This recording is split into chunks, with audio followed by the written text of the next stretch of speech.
What's going on, guys?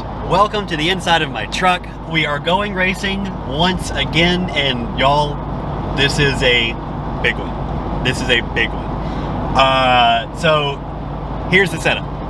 I've been racing the SARC Championship all year long. I've competed in 8 different SARC races or weekends across the course of the year here. I've done pretty well. I've beat some people and I've lost to some people. I am going into this event with a 1-point lead. I'm leading the championship by 1 point. This event, called the SARC Invitational Challenge, is a double points event. And here's the catch. Second place registered yesterday, which is Thursday, sorry. Second place registered Thursday before the event. Last minute, he hasn't been. I thought I was going to go down, cruise around by myself, which was kind of a bummer, but now we've got to fight. So we're heading down to Roebling Road. The car is in tow. I've got GoPros, and I've got somebody to race against, and my plan is to be that guy's biggest problem. I've never raced here before. Second place is he is the current champion, so he's going to defend his championship as title, and my plan is to be his biggest problem. So he's got a good amount of experience at this track. I grew up at this racetrack, but have never actually raced there before. I've never driven here before, so total learning experience, and I want to do what I can to be that guy, to be a pain in that guy's neck. That's what I want to do. But in any case, we're just about there. Once we get there, get set up, I'll see you guys here momentarily. Okay, so we are here at Roebling Road. Our cars on track everywhere. The car is right here. The tent is right here. It's kind of crazy being back here because I grew up at this track. It was either here or Rockingham Motor Speedway. I grew up at this track, playing in this sand. It's pretty crazy being back here, and I've never actually, I can't remember who said this already, I've never actually driven here before. I did one 15-minute session a very long time ago. So the track is very fresh to me, which is probably not a good idea considering the race that I have ahead of me, but it's what we have to work with, so it's what we're gonna do. The car looks great. I just went out and qualified. I needed to bed in some new pads I put on, so I wasn't really trying all that hard. I was just kind of cruising, getting the layout of the track. But let me tell you, the track is fast and it's kind of scary. This side still looks like it did. And I'm gonna aim to not make it look worse or make the other side look like that either. All right, y'all, Q2 is over. It is race day, it's Sunday. I'm gonna be going out here in about a half an hour or so. Q1 was, I was just bedding some brakes in, kind of just sorting the car out, getting used to the track, you know, all that sort of stuff. I didn't really try very hard, and I don't think the other guy did either. But Q2, we both went out there, I think, and threw down. At least I did. There's still plenty of time left for sure. I still have some stuff to figure out, but the good news is I brought the gap from Q1 was a little over 2 seconds. I shrink that down to 0.3 of a second. 0.3 of a second. I am so excited. That means that 1, I am in this fight. I am going to make this race that guy's problem today. Number 2, it means that I know more or less what I'm doing in this car, at least. And number 3, it means that we are starting side by side. We're gonna go into turn 1, door handle, door handle. He's gonna be in one lane, I'm gonna be in the other lane. So we are going to be next to each other. I'm so excited. I am so hyped. I cannot wait for this. This is going to be an absolute brawl. Like I said, I'm going to make this race this guy's problem today, and I cannot wait. So, no more jibber jabber, no more talking. Let's jump straight to the race video and see how it goes. I cannot wait. Okay, so we're coming to the start here. If you look right on the right edge of the frame right here, you see a silver Honda Fit. That's the guy I'm fighting. That's the car that I'm racing against. He's the current reigning champ. In just a second, you're going to see a red and black Civic. I want you to listen closely to his throttle inputs because we're going to talk about it in just a second. Now, right there, everyone goes full throttle. I was not ready for it. The green flag had not even dropped yet. So, I had heard from some bets that whoever gets to turn 1 first controls the lap, so that was my goal. in that red Civic? Right there. Yeah. So anyway, he squeezes me over. I jumped underneath him and said, you know what? I'm not going anywhere. He kept squeezing me, and I actually said to myself in the helmet, you can hit that side of the car all day. Just bang it, whatever you want to do. All those body panels are getting replaced. I don't care what happens. I'm keeping my spot. And I did. And I was able to slip a nose under right here. Oh, it felt so good. I was able to get past him, past on the outside of turn 3 at Roebling, which is felt amazing to get by him there. And so now I'm in the lead. Now I control the lap. Now I've got a little bit of a problem. My problem is that I have never driven this track before. I don't have any experience. I have a total of maybe 30 minutes at this racetrack by this point. And so all I know is I'm about 3/10 slower than he is, and I'm gathering that probably all of it is in the twisty bits that we just went through. But that's the only experience I've got. And so what I decided to do, what I do know is there is one lane at this track. If you are off that lane, if you are out of that racing line, you have no shot. And so what I decided to do is occupy the racing line or wider wherever I could to keep him behind me, because I knew that if I could keep him offline, he'd never be able to get past me. So let's sit with a lap here, and I'll show you the garbage line that I was driving just to keep him back there.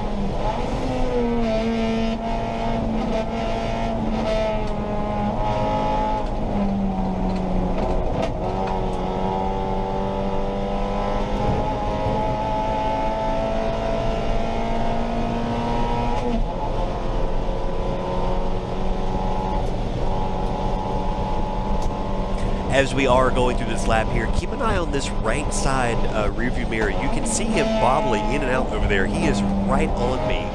But again, my goal is to stay on the racing line or wider, and if I can stay there, there is nothing he can do with me.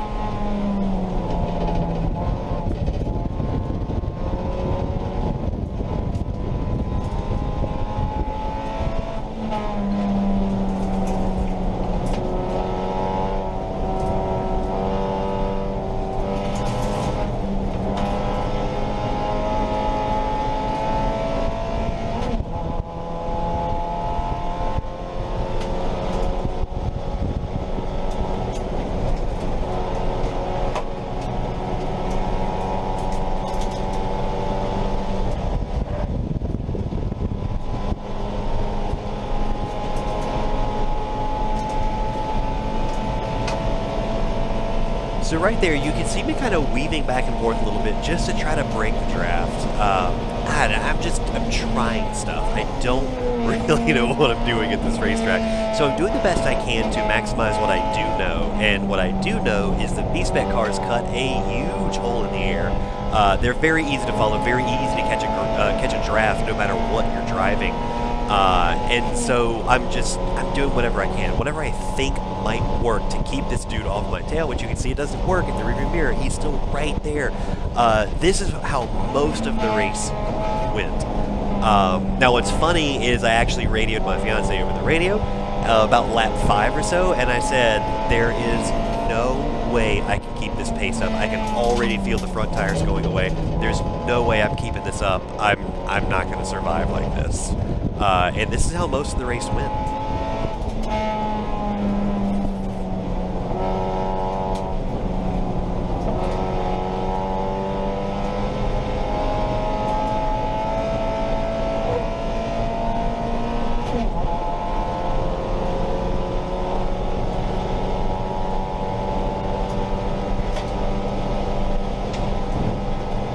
So this pretty much completes lap 2, I think, something like that. And if you notice in the rearview mirror there, he is much further back. I've noticed that I can actually capitalize on that long full throttle pull.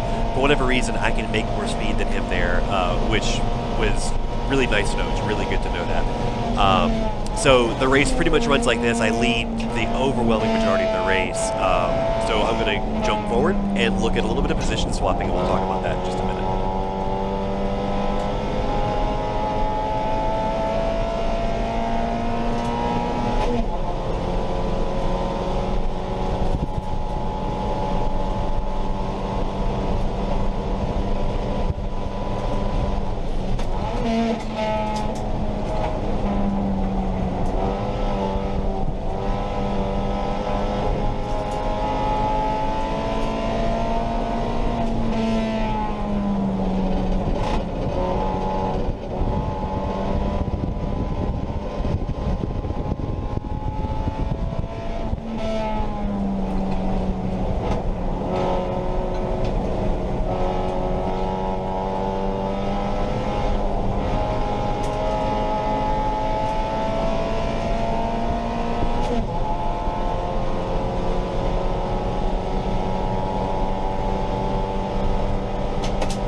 So, we are a little bit over the halfway point of this race. Like I said, I led the overwhelming majority of the race, but here's where things kind of start to go sideways. I'm a little too far left if you're a close watcher here, and there he is. You see the nose just poke in on the right, through the right window there.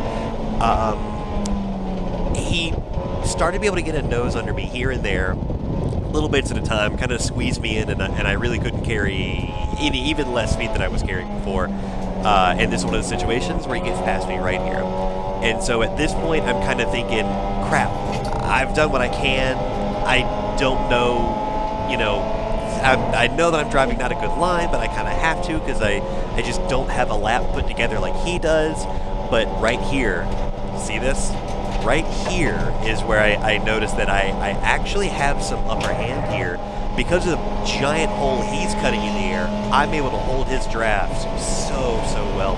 And because I am full throttle basically from, well, way back there all the way to turn 1 here, I can carry some serious speed through that last corner and onto the front straightaway, which I did get past him by the start-finish line. So it's at this point where I'm starting to think to myself, maybe it's okay if I let him get by here and there, little bits at a time, let him lead for a couple of corners, just like this right here, kind of go, you know what? I think it's okay. I think this is fine. Let him keep that false sense of security and kind of let him have a little bit here and there, because I'm getting comfortable with the fact that I can take it back whenever I need to.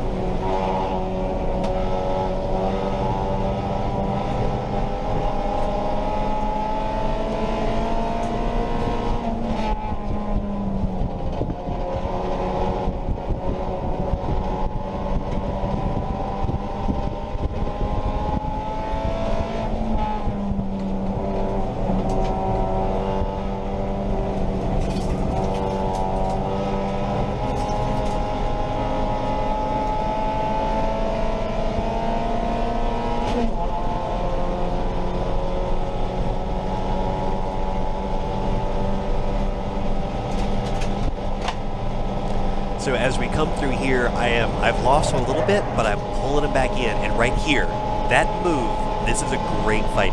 He's moving to the inside to try to block me off, but I've decided I will not be scared away. So I go what felt like almost all the way over to the pit wall to take the inside, because if I can I've already proved to myself, if I can park this car on the right edge of this track, there is nothing he can do. He cannot get past me. He cannot build enough speed to pass me outside.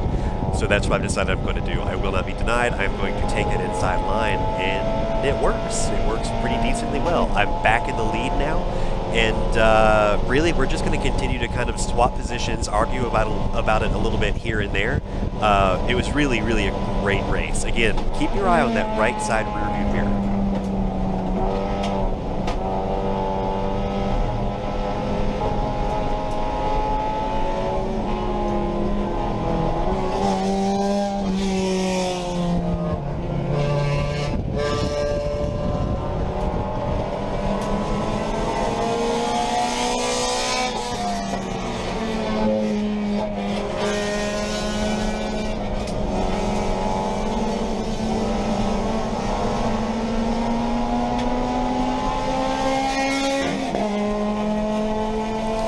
So, as you can see, we are now getting into some faster traffic. They're starting to come all the way around and lap the both of us, and that absolutely creates some complications, both for us and for them.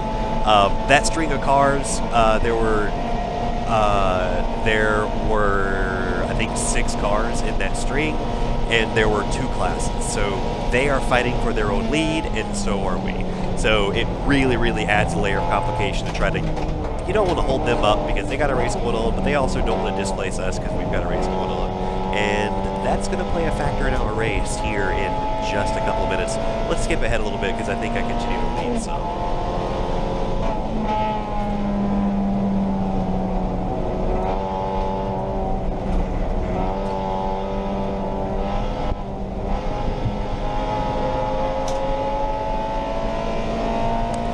So, the car that we have ahead of us here, if you think back to the beginning of the race, that is indeed the red and black Civic that squeezed us pretty hard going to turn 1. You can see how quickly I'm gaining on him. Again, listen to his throttle inputs. I point at him because, frankly, he has no business being a part of this particular race. He should be way, way, way, way faster. And so I'm afraid the car is broken, so I point to try to see if I can maybe get him black flagged. I don't know, I'm just trying stuff. He kind of parks the car on the right edge of the track and forces him to the outside, which slows him down. Listen.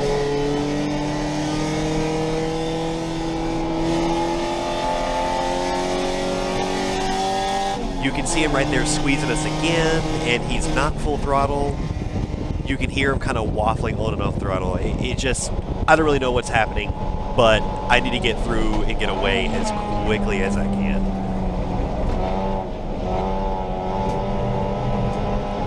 What's funny about where we are now is I had actually radioed back to my fiance and said, actually, I think I could do this all day long, because I knew where I was faster, I knew where he was faster, and I felt pretty good, even letting him by right here, I felt pretty good about just being able to take it right back again, because that's what I've proven to myself I could do lap after lap after lap. And so I radioed back and said, actually, I think I can do this all day long. But the front tires are basically gone already, if not certainly on their way out. The car does not turn in like it would. The car does not hold its place in the corner like it would. It's getting to be a bit of a bad situation, but I'm still able to hold it together just enough for moves like this right here. All pushes me all the way to the pit wall, and I said, nope, you're not scaring me away from this.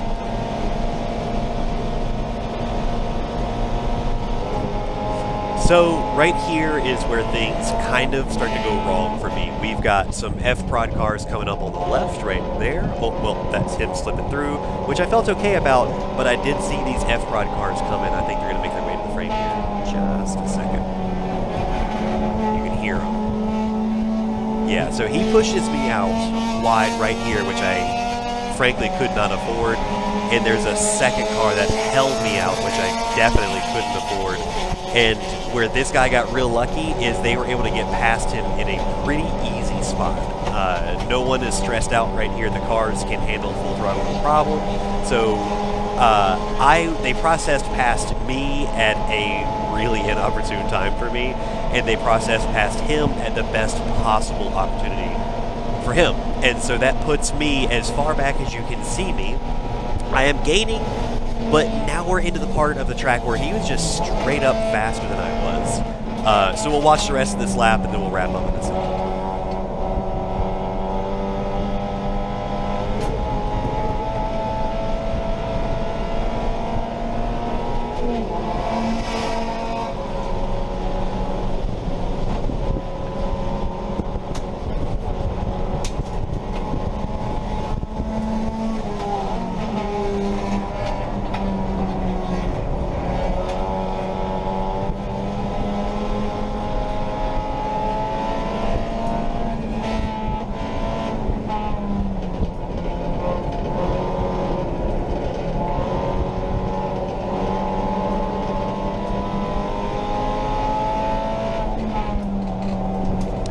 So as we come to the end of the lap, you can see a little slap on the steering wheel there. I'm pretty frustrated with what I've done to myself here. I took a big risk. It's kind of stupid, but it's what I decided was my option.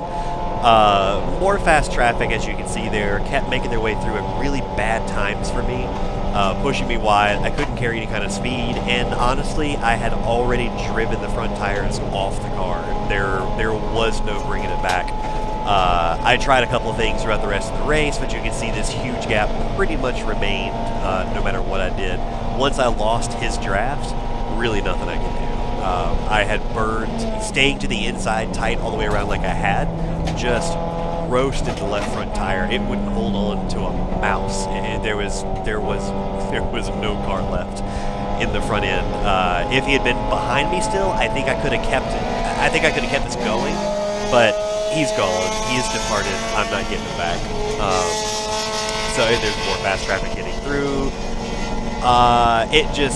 This is pretty much how the race ended for me. We'll skip ahead to the end, and you can see the checkered flag drop. So this is the last lap. On the left there, you can see a crashed F-Prod car.